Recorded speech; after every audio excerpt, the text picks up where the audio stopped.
যুবক তরুণ ভাইয়েরা, রাতের বেলা যে ইউটিউবে ঢুকে নাটক দেখো, সিনেমা দেখো, কানের মধ্যে হেডফোন ঢুকায়া এই যে নাটক সিনেমা গান শুনো, রাতের বেলা যে মেসেঞ্জারে আর হোয়াটসঅ্যাপে কথা বলতেছো, ওই অবস্থায় মৌত হয়ে যেতে পারে কিনা?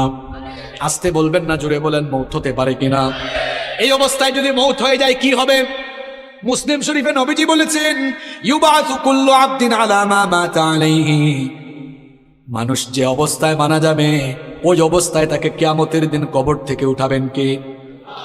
এই যে অনেক যুবক তরুণরা রাতের বেলা নাটক সিনেমা দেখতে দেখতে নাপাক শরীরে নাপাক কাপড়ে ঘুমায়। কেন রে ভাই নাপাক থাকো?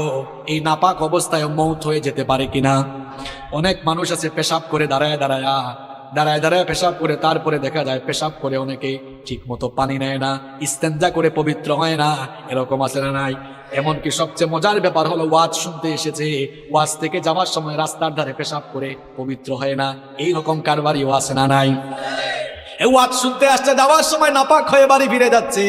এখন নাপাক অবস্থায় মৌত হয়ে যেতে পারে কিনা? আমার ভাইয়েরা, যে ব্যক্তি নাপাক থাকে তার সঙ্গে ফেরেশতা থাকে না, থাকে কে? আসতে বলবেন না, জোরে বলেন, থাকে কে? তো এই অবস্থায় যদি আপনি মারা যান, কিয়ামতের দিন কিংবা কবরে গিয়ে কিয়ামতের মাঠে আপনি কিভাবে আল্লাহর সামনে দাঁড়াবেন? আপনি কেউ নাপাক অবস্থায় দুনিয়া থেকে চলে গেলেন। এই জন্য কখনো নাপাক থাকা যাবে, কখনো নাপাক থাকা যাবে। যুবক ভাইয়েরা, ইস্তেঞ্জায় গেলে পবিত্র হবেন তো, নাকি পানি টানি নিবেন না? হ্যাঁ, পাপের চিন্তা মাথায় আসলে মৌতের কথা স্মরণ করবেন, মৌতের কথা স্মরণ করবেন, গুনাহ থেকে বাঁচতে পারবেন। যখন দুনিয়ার লোভ লালসা আর গুনাহ করার দিকে আপনার মন বেশি ঝুঁকে যায়, আমি আপনাকে বলবো, দুইটা জায়গায় সফর আপনি তখন বাড়ায় দিবেন। জুড়ে কোন কয়টা? আমি কথাটা আবারও রিপিট করছি, শুনেন। যখন পাপের দিকে, গুনার দিকে আপনার মন বেশি ধাবিত হয়ে যায়, ঠিক তখনই আপনি দুইটা জায়গায় সফর করবেন। একটা জায়গা হসপিটাল, 2 নাম্বার জায়গা কবরস্থান। হসপিটালে যাবেন, গিয়ে দেখবেন আপনার মতো কত দুনিয়াওয়ালা, কত টাকাওয়ালা, পয়সাওয়ালা লোকেরা, কোটি কোটি টাকা আছে, তাও আইসিইউতে তারা সামান্য একটা দিন আরামে থাকার জন্য হাহাকার করছে, আছে না নাই? যে কালো টাকার জন্য, অবৈধ টাকার জন্য অন্যায় করছেন, গুনাহ করছেন, হসপিটাল গিয়ে দেখেন কত মানুষের টাকা তারে বাঁচাইতে পারে। একটু পর পর আইসিইউ থেকে লাশ বের হচ্ছে। এরপরে হাসপাতালে যাওয়ার পরেও যদি আপনার দিল নরম না হয়, তাহলে মাঝে মাঝে প্রেমবাগের কবরস্থানগুলোতে ভিজিট করবেন। গিয়ে দেখবেন আপনার মতো টাকাওয়ালা, পয়সাওয়ালা লোকেরা, ক্ষমতাওয়ালা লোকেরা, একদিন বিরাট টাকা পয়সা, অর্থবিত্ত, বাড়ি গাড়ি সব ক্ষমতা ছিল, এখন কবরের নিচে ঘুমায়া আছে। আমরা মনে করি আমাদের বউ আপন, আমরা মনে করি ছেলে মেয়ে আপন। আজকে মরে দেখেন কেউ আপনার আপন নয়, আপন কেবল একজন, তিনি কি? কি কথা বলছি বুঝতে পারছেন আপনি? আপনি বলছেন আপনার বউ আপন, আপনার ছেলে মেয়ে ভাই বোন আপন। আপনি এই মুহূর্তে মরে যান, বুঝবেন আপন কে। দেখবেন এই বউ, এই ছেলে মেয়েরা কিছুক্ষণ কান্না করবে, কিছুক্ষণ কান্না করার পরে বলবে, মৃত লাশকে বেশিক্ষণ ঘরে রাখতে নাই, তাড়াতাড়ি দাফন করা দরকার। আপনাকে দেখবেন সাদা কাফন দিয়ে পেঁচায়া জানাজার মাঠে নিয়ে যাবে।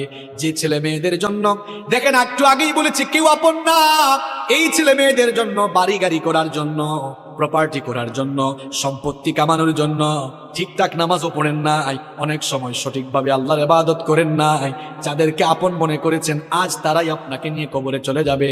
কবরে রেখে রেখে তারা আপনাকে চলে আসবে। এরপরে দেখবেন কেউ আপনার আপন থাকবে না।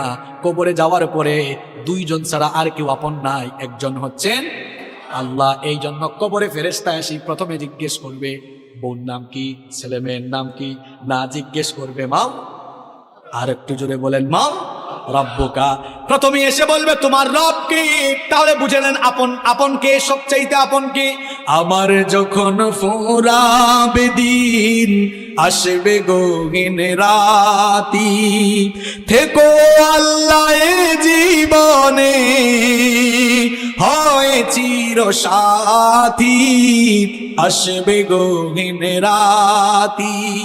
আমার ভাই, আমার বাপ, আমার বউ, আমার ছেলে মেয়ে বলছে, আমার আমার বলে যখন কাউকে পাবো না, সেদিন আমার শূন্য গিয়ায় তুমি থেকো সান্ত্বনা, তুমি থেকো সান্ত্বনা।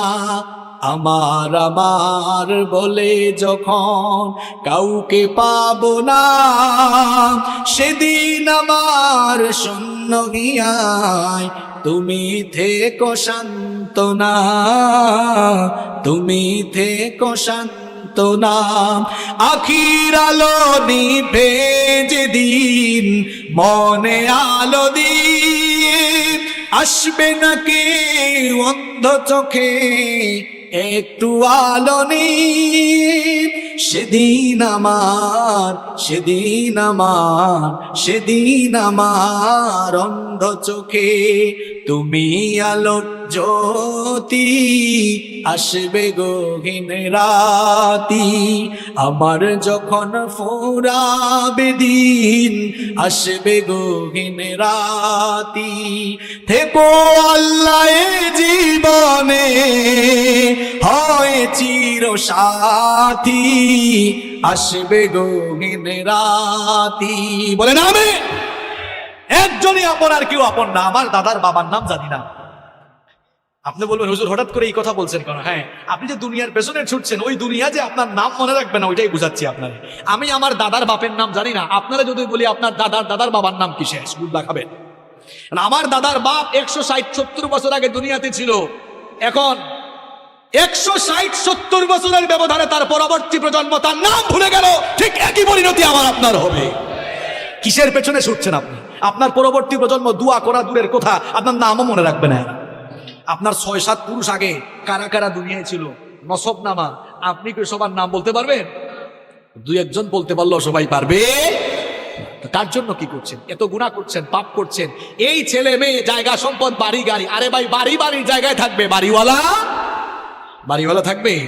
চোখেরই পলকে তুমি হতে পারো লাশ, চিরতরে বন্ধ হবে তোমারই নিঃশ্বাস। চোখের পলকে আপনি লাশ হতে পারেন। আশেপাশে বাজার আছে না? বাজারের নাম কি? ওই বসুন্তিয়া বাজারে হয়তো আপনার কাফনের কাপড় বরাদ্দ হয়ে গেছে, চলে এসেছে, আপনি নিজেও জানেন না। আপনি ঘরে বসে এখন গোটা পৃথিবীর খবর নিতে পারবেন।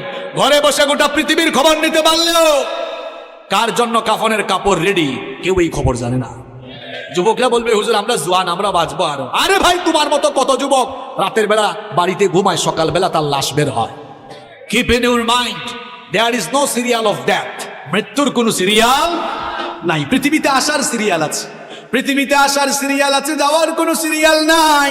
দেখা যায় আসার সময় সবার আগে দাদা, তারপরে বাবা, এরপরে ছেলে, তারপর দাদার ঘরে নাতি। আসার সুন্দর সিরিয়াল আছে, যাওয়ার কোনো সিরিয়াল নাই। মাঝে মাঝে সিরিয়াল ব্রেক হয়ে দেখা যায় নাতির লাশ দাদা কবরে নামায়, অথবা ছেলের লাশ বাবা কবরে নামায়। যে কেউ যে কোনো সময় চলে যেতে পারে, কোনো ঠিক ঠিকানা নাই। কি কারণে আমাকে আপনাকে দুনিয়াতে পাঠানো হলো? কেন আমাদেরকে পয়দা করে দুনিয়াতে আল্লাহ পাঠালেন? কোরআনুল কারীমের 51 নম্বর সূরা সূরাতুয যারিয়াতের 56 নম্বর আয়াতের মাধ্যমে রব্বুল আলামিন আমাদেরকে সেই কথা জানিয়ে দিলেন, ওয়ামা খালাকাতুল জিন্না ওয়াল ইনসা ইল্লা লিয়াবুদুন। I didn't create the jinn kind and mankind except my worship. আল্লাহ তাআলা বলছেন, আমি পৃথিবীতে জিন আর মানব জাতিকে আমার গোলামি ছাড়া, আমার দাসত্ব ছাড়া অন্য কিছুর জন্য সৃষ্টি করি নাই। আমাদেরকে যার গোলামির জন্য সৃষ্টি করা হয়েছে তিনি কে? অনেকে বলে না, কয় হুজুর এত টাকা পয়সার মালিক, গোলাম পরিচয় দেই কেমনে? আপনি শুধু গোলাম নন, গোলামের ঘরের গোলাম, বান্দির ঘরের গোলাম। আপনার বাপ দাদা পূর্বপুরুষ 14 গোষ্ঠী আল্লাহর গোলাম। আমরা গোলাম জাত, গোলামের জন্যই আমাদেরকে সৃষ্টি করা হয়েছে। আমরা ইবাদত করব কার? বিধিবিধান মেনে চলবো কার? আমরা যেন আল্লাহর ইবাদত না করি, আমরা যেন আল্লাহর বিধিবিধান মেনে না চলি, আল্লাহর গোলামির পথে সব সময় একজন আমাদেরকে প্ররোচনা দেয়, বাধা দেয়, আমাদেরকে ধোঁকা দেয়। সবাই জোরে বলেন তো, তার নাম কি? শয়তান। এই শয়তানের বয়স আমাদের চেয়ে কম না বেশি? এই বেটার বুদ্ধি আমাদের চেয়ে কম না বেশি? দেখছেন কারবার, হে বয়সেও পাক না, বুদ্ধিতেও পাক না। সে সব সময় ধোঁকা দিয়ে দিয়ে আমাদেরকে আল্লাহর দ্বীনের বিপরীত পথে পরিচালিত করে জাহান্নামের দিকে নিয়ে যেতে চায়। শয়তানের এই প্ররোচনাকে মোকাবেলা করে, শয়তানের ফাঁদে পা না দিয়ে, শয়তানের গোলামি না করে যেই সকল লোকেরা আল্লাহর গোলামির পথে জীবন পরিচালনা করবে, তারাই নিজেদেরকে পরিশুদ্ধ বানিয়ে জান্নাতের পথে হাঁটতে হাঁটতে জান্নাতে চলে যাবে। সুবহানাল্লাহ। আর যারা শয়তানের ফাঁদে পা দিয়ে শয়তানের প্ররোচনায় পড়ে দুনিয়ার জীবনকে শয়তানের কথা মতো দুনিয়ার জীবন কাটায় দিবে, এই লোকগুলোর দুনিয়া আখিরাত ব্যর্থ হয়ে এরা জাহান্নামে চলে যাবে। এই জন্য রব্বুল আলামিন কোরআনুল কারীমের 91 নম্বর সূরা সূরাতুশ শামসের 9 নম্বর আয়াত থেকে বললেন, قد أفلح من زكاها وقد خاب من دساها। কথাগুলো কার? আল্লাহ তাআলা বলছেন অবশ্যই সে সফল কাম হয়েছে যে শয়তানের প্ররোচনা থেকে মুক্ত হয়ে পাপ পঙ্কিলতা মুক্ত জীবন গঠন করে পরিশুদ্ধ হয়েছে, সে সফল হয়ে জান্নাতে যাবে। সুবহানাল্লাহ। সে ব্যক্তি ব্যর্থ হয়েছে যে তার জীবনকে গুনাহের সাগরে ডুবিয়ে দিয়েছে। এখন আমাদেরকে গুনাহের দিকে নিয়ে যেতে চায় যে তার নাম কি? তার নাম কি? শয়তান। গুনাহ থেকে আপনারা বাঁচতে চান তো? গুনার দিকে নিয়ে যায় যে তার নাম কি? শয়তানের ধোঁকা থেকে আমরা সবাই বাঁচতে চাই কি চাই না?